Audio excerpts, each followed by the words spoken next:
pa ninyo gina-announce kinasakwan pa sa life support. Ang presidente nyo, pero wag niyong i-deny putang ina nyo na ang presidente nyo ay healthy. According sa Alipungoy, kasi gaga, kasing gin-hire nyo eh.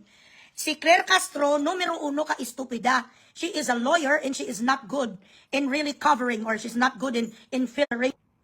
She does not know how to build stills inside her head. Quote in quote, this is exactly what she said. Kumbaga sa pain, nasa maximum pain na siya ng kanyang diverculitis.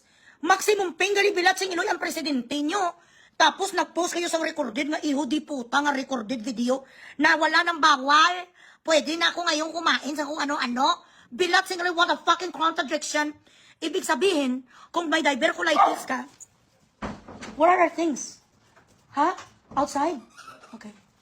Kung may diverculitis, ano natawag sa bilat sing Iloy na kung namamaga ang iyong tinai, kung namamaga kung nasaan ang iyong tae, kung saan nasustor ang tae mo, inflamed, infected, hindi makalabas at sobrang sakit, anong binibigay ng doktor?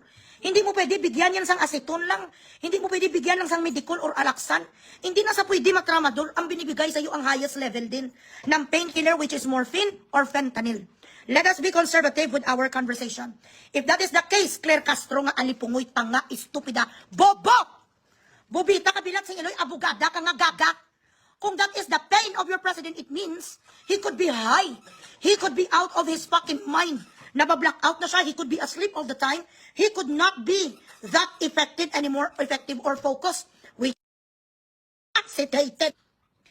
Which means, ang bilatsing Iloy mo, hindi na sa pwede mag-govern. According to the Philippine Constitution, again, let us go back. When a president is under or is being medicated, high fucking power of fucking painkiller, his brain, his mind could not function anymore. So what does it tell you? Let us be conservative now. With our bilatsing Iloy explanation in layman's term, let us talk like we were in fucking 5th grade. Kung gina-anesthesia ka di puta sa ngipon mo, kag ginapasimot ka sang nitrogen, habang nagapakuha ka sa ngipon mo, hindi bala. Wala ka sang iyong you are not conscious. Isn't it that you fall asleep? So you do not feel the pain? Di ko na mo na di puta, ang tubol hindi lumalabas, di puta sa intestine. I do not have to be, somebody in the medical field. I do not have to be a nurse or doctor. This is common sense. And this is biology 101.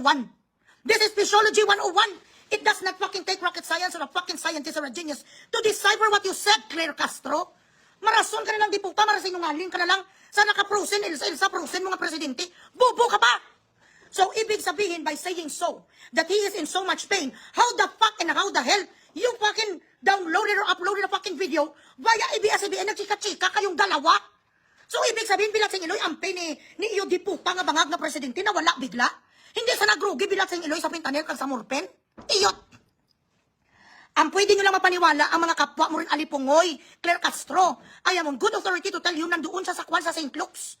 Bilat sing Iloy, hindi ko lang masabi kung sino ang mga tao, di puta nga mga kausap ko, to protect their integrity as well. Verifikasyon na lang ang kailangan natin, verifikasyon kag announcement. The very reason you are delaying this is delaying tactics because you want to pursue. You want to make sure that impeachment is going to be on the fucking treadmill. This is